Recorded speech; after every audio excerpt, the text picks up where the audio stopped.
All right, let's just jump right in.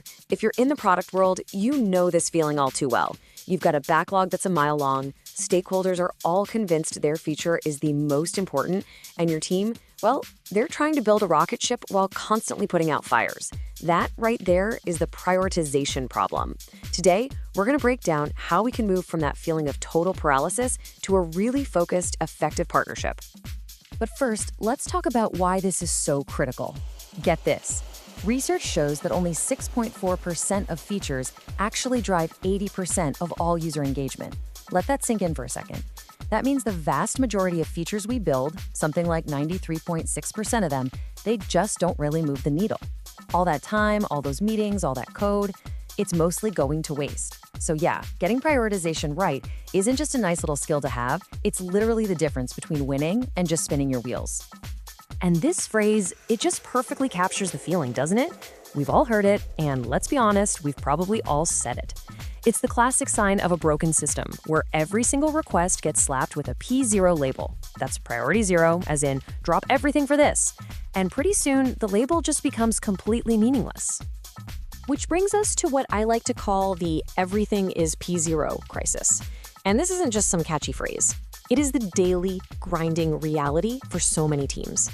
It's the state of constant manufactured urgency that, ironically, makes everything move slower.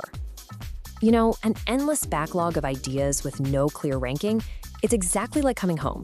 You're exhausted, you're starving, you open the fridge, and it's completely full of food. But you're so overwhelmed by all the choices that you just stand there, paralyzed, and end up doing nothing. That's the cognitive overload of a messy backlog.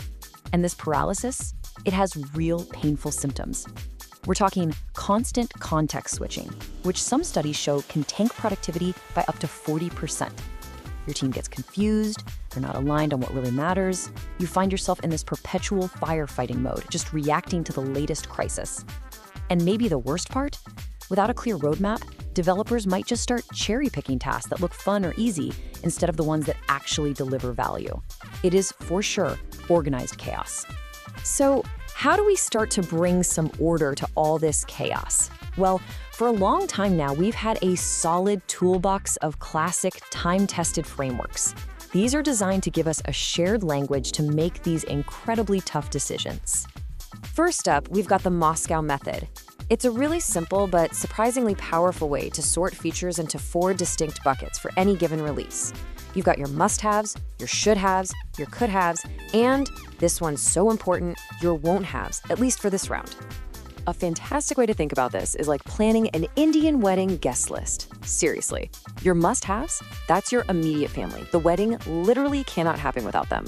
The should-haves are your close friends and relatives. You really, really want them there. Could-haves are maybe some work friends. They'd make the party more fun.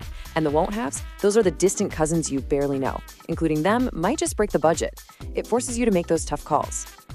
Next in the toolbox is the value versus effort matrix. This one is all about speed and clarity.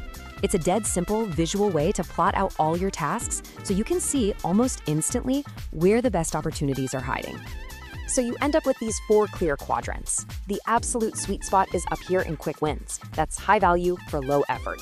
You also want to carefully plan for your big bets, which are high value but also take a lot of work.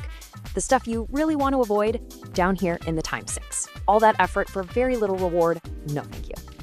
Now, for teams that crave a bit more objectivity, there's the RIC scoring model. RIC stands for reach, impact, confidence, and effort. You could think of it like a social media influencer deciding what to post next. They'd ask, how many people will this reach? What kind of impact will it have? How confident am I that it'll work? And how much effort will it take to create? And to stop this from just being a total guessing game, RICE uses these standardized scales. So impact is scored on a range from minimal all the way up to massive. And confidence is a percentage that reflects how much data you actually have to back up your claims. This is great because a huge, exciting idea with very low confidence gets automatically pushed down the list.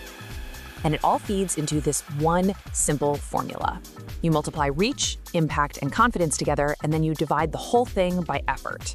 What you get is a single score that lets you compare completely different ideas against each other on a level playing field. So it seems like we have plenty of tools to solve this problem, right?